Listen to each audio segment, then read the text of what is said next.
What is the ideal camber on the rear tyres of a car with independent suspension for straight line traction?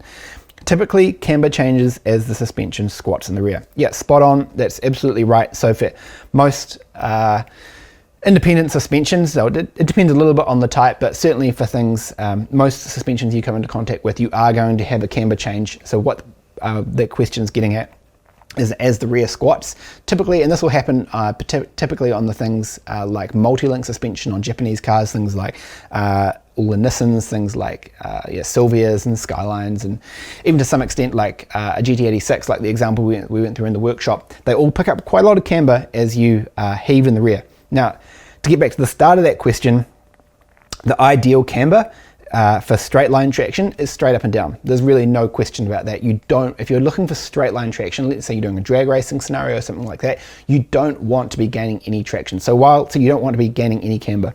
While having some amount of negative camber it definitely helps you in the corners, it detrimentally affects you in the straight. So both your braking and your acceleration are going to be compromised by adding negative camber.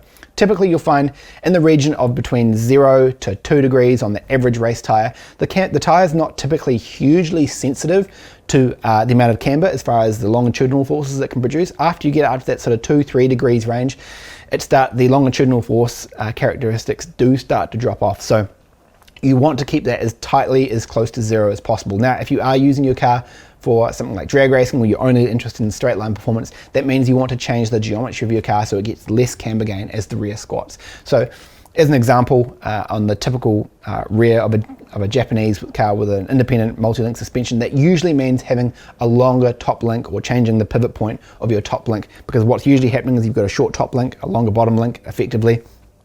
So as the wheel heaves, that top arm is shortening a lot quicker than the bottom arm is because it's going through a tighter arc. So it's absolutely something you want to be looking at if you're only really interested in straight line acceleration.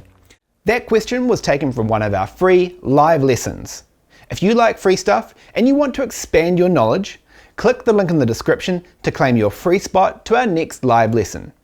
You'll learn about optimizing the performance and handling of your car on the racetrack, as well as improving your skills behind the wheel. Plus, you'll have the chance to ask your own questions, which we'll be answering live.